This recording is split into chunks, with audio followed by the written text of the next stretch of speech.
Assalamualaikum warahmatullahi wabarakatuh. Perkenalkan, nama saya Siti Sophia dari Universitas Pertiwi, Bekasi. Dengan nomor NIM 24120006, Prodi Manajemen. Di sini saya akan mempresentasikan proposal bisnis dan rencana strategi pengelolaan SDM dari klinik kecantikan.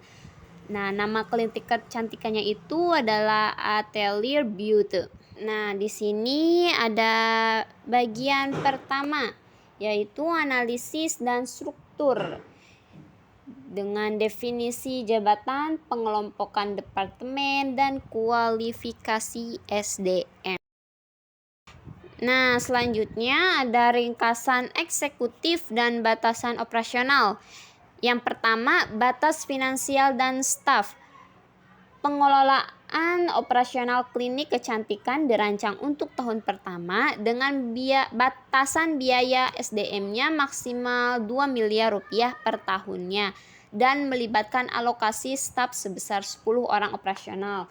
Lalu yang kedua ada target akselerasi bisnis, memastikan pemanfaatan SDM optimal untuk meraih target strategi pertumbuhan kunjungan klien minimal 20% per tahun, serta ekspansi kesediaan merek atau brand awareness digital sebesar 30%. Lalu selanjutnya profil operasional klinik premium. Operasional yang terintegrasi. Setiap departemen dirancang agar saling terkoordinasi secara teknis. Tim pemasaran mengirim prospek promosi ke unit front office, sementara unit pergudangan memastikan ketersediaan bahan atau produk estetika utama untuk tim terapis di ruang perawatan. Dan selanjutnya ada analisis beban kerja dan prioritas staf. Yang pertama, klinik manager dengan prioritas 1. Tugas utamanya adalah supervisi operasional, scheduling staff, audit KPI, dan laporan keuangan. Estimasi waktu kerjanya yaitu full time atau 8 jam per hari ditambah rapat koordinasi. Lalu ada senior esthetician, prioritasnya 1. Tugasnya adalah konsultasi klien, perawatan medis atau premium, bimbingan junior. Estimasi waktu kerjanya adalah 60-120 menit per sesi dan shift 8 jam. Junior esthetician dengan prioritas 1-2, tugas utamanya adalah perawatan dasar, asisten tindakan kompleks, dan follow up klien. Estimasi waktu kerja 45-60 menit per sesi, shift 8 jam. Lalu ada resepsionis dan kasir. Prioritasnya ada 1. Tugas utamanya adalah reservasi, kasir atau POS, konversi booking, dan layanan pelanggan. Estimasi waktu kerjanya adalah full time 30-60 interaksi klien per hari. Admin finance, prioritasnya 1. Pembukuan harian, payroll, perpajakan, verifikasi keuangannya itu adalah tugas utama dari admin finance. Untuk estimasi waktu kerjanya di 4-6 jam dan tutup buku 1-2 hari. Selanjutnya ada kriteria spesifikasi karyawan premium. Yang pertama ada kompetensi hard skill, memiliki sertifikasi resmi di bidang terapi estetika, medis, keahlian akuntansi digital, manajemen pergudangan Vivo atau Vevo, serta pembuatan konten digital. Lalu yang kedua ada soft skill, yaitu karakteristik kepribadian yang ramah, sopan, sabar, proaktif, penuh perhatian pada setiap detail, teliti, representatif, serta gigih mengikuti tren kecantikan. Lalu ada etika dan integritas, tanggung jawab penuh pada kenyamanan dan keselamatan klien, kejujuran keuangan, serta komitmen 100% menjaga kerahasiaan data medis klinik. Selanjutnya di bagian 2, yaitu ada anggaran, rekrutmen, dan KPI. Komparasi, kompensasi, alur seleksi, pelatihan, dan evaluasi kinerja. Untuk selanjutnya ada desain kompensasi dan biaya rutin bulanan. Pertama, klinik manajer dengan gaji pokok 10 juta, tunjangan BPJS perusahaannya 1.100.000 Rp100.000. Untuk uang makan dan transportasinya di Rp500.000. Total biayanya adalah Rp11.600.000. Lalu ada senior station, gaji pokoknya Rp7.500.000, tunjangan BPJS perusahaannya adalah Rp825.000. Uang makannya itu Rp500.000. Total biayanya di Rp8.825.000. Lalu ada junior esthetician dan admin finance, gajinya sama yaitu 5 juta. Tunjangan BPJS perusahaannya di 550.000. Uang transformasi dan makannya itu sama 500.000. Total biayanya 6.050.000. Lalu resepsionis atau kasir, gajinya adalah 4.500.000. Tunjangan BPJS perusahaannya di 495.000. Uang makan dan transportasinya 500.000. Total biayanya 5.495.000.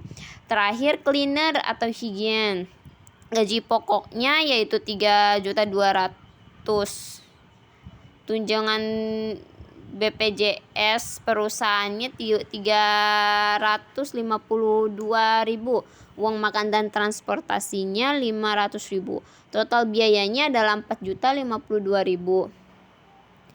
Akumulasi pengeluaran gaji rutin seluruh staf inti adalah di Rp58.557.000 per bulannya, atau sebesar Rp702.684.000 per tahun.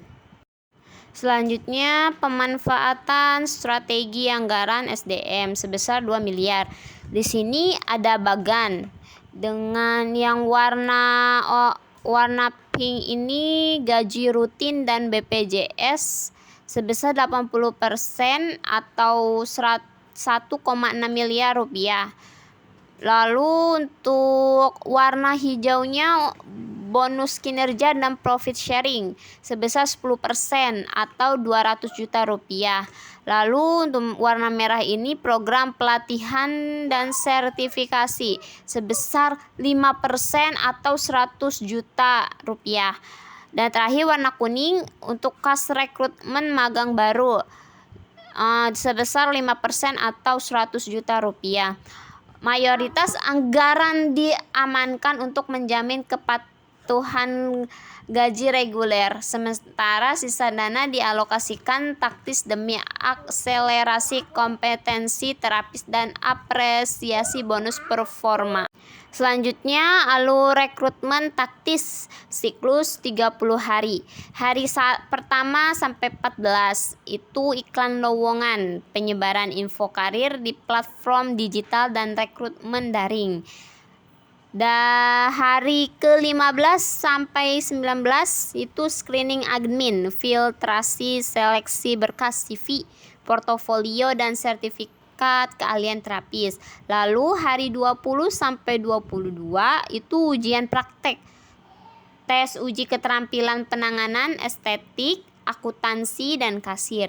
Dan terakhir hari ke-23 sampai 30 itu wawancara dan offer, asesmen kepribadian, penawaran kontrak PKWT 12 bulan. Dan untuk materi terakhir itu 4 pilar kurikulum pelatihan staf. Pertama, induksi budaya, membangun pemahaman visi misi klinik kecantikan premium, standarisasi penampilan staf, etika tata krama, serta kepatuhan kerahasiaan data pribadi klien. Lalu yang kedua, SOP pelayanan dan higienitas medis, pelatihan wajib bagi tim pelayanan, yaitu esthetician dan cleaner untuk sterilisasi ruang tindakan dan sterilisasi alat medis sesuai panduan klinis. Yang ketiga, peningkatan keterampilan teknis atau hard skill, yaitu uji praktis penanganan kecantikan termutakhir menggunakan instrumen medis ringan, pembuatan konten promosi, serta manajemen logistik pergudangan. Yang terakhir yaitu premium service dan upselling, yaitu pelatihan teknik komunikasi konsultatif terpadu untuk tim lini depan guna mendongkrak reservasi dan retensi pelanggan loyal. Demikian hasil presentasi yang dapat saya sampaikan. Semoga bisa memberikan wawasan dan bermanfaat. Dan sampai jumpa. Wassalamualaikum warahmatullahi wabarakatuh.